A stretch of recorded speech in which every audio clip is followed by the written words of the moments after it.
Hi everyone, Em Weber here from Lever Transfer of Learning, just signing out at ATD 2019 in Washington DC.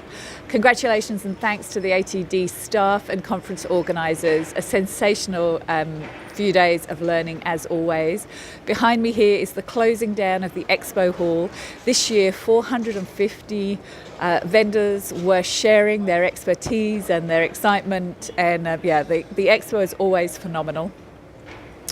There were 300, checking my notes, 300 concurrent sessions ran between Sunday and Wednesday.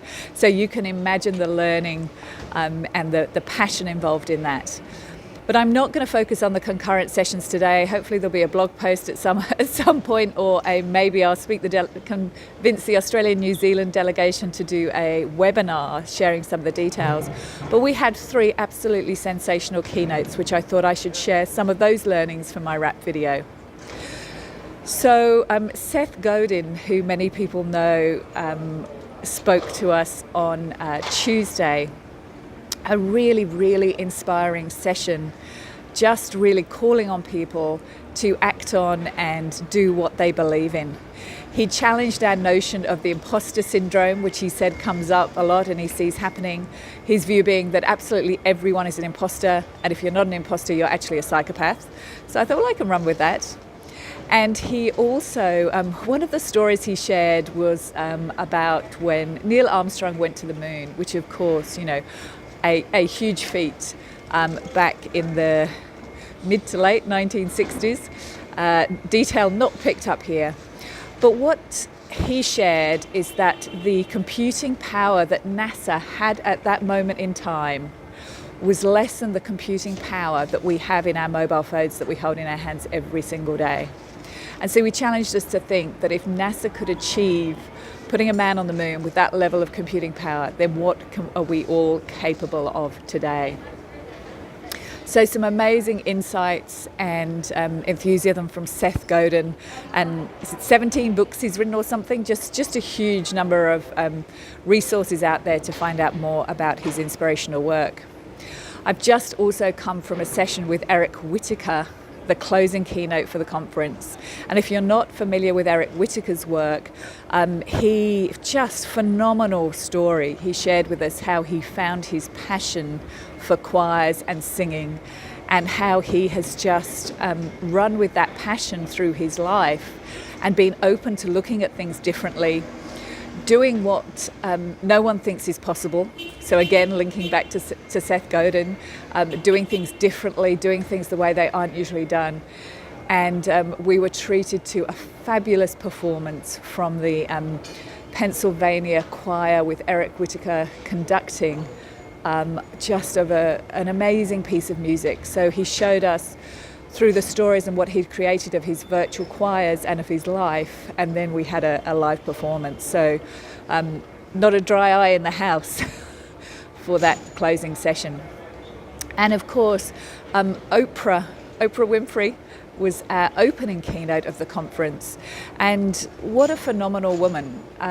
She absolutely shared from the heart with such humility. And there were 3 key lessons that I took away from the Oprah session.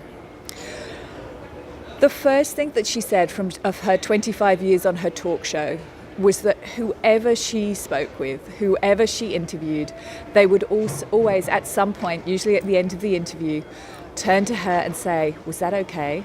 Did I do okay?" And it links back to the Seth Godin imposter syndrome. Everyone wants to know that what they're doing is okay. So let's, as learning professionals and anyone, just really acknowledge the people around us and help them celebrate and cheerlead what they do. So that was one beautiful lesson, told much, much better, of course, through Oprah and her stories than I could ever possibly share. The next point she shared was some of the challenges and very traumatic times she's had in her life when things hadn't been going so well. And when you really are in that chaos of things not being as planned, and she spoke about the girls' school that she had created in South Africa and the challenges that had there. She says, in that moment, all you can do is make a decision moment by moment as to what's the next best step. She said all the strategy and planning ahead doesn't plan you for when things are going wrong. So she spoke about the time when she just looked in that moment for the next best question, the next best comment, the next best thing to do, moment by moment, to move through the very, very challenging, tough times. The third thing that Oprah shared was about the power of intention and the insight she'd had when she read The Seed of the Soul by Gary, checking my notes. Gary, first name terms only. I think it was Gary Zukav. Seed of the Soul by Gary Zukav, and the profound effect that had had on her life of trying to live her life through intention and asking herself why she is doing everything that she is doing. And is it for a good reason? Is it for a big picture reason? And she said the only times in her life where she's been challenged is when she has not listened to her gut and has acted out of more ego than intention, than the best intention. So Oprah just sharing some real stories from her life and lessons from her life, and encouraging us when we don't know what to do to actually find the quietness and the calmness, as I can hear a mini forklift or whatever's going on behind me, to take a moment.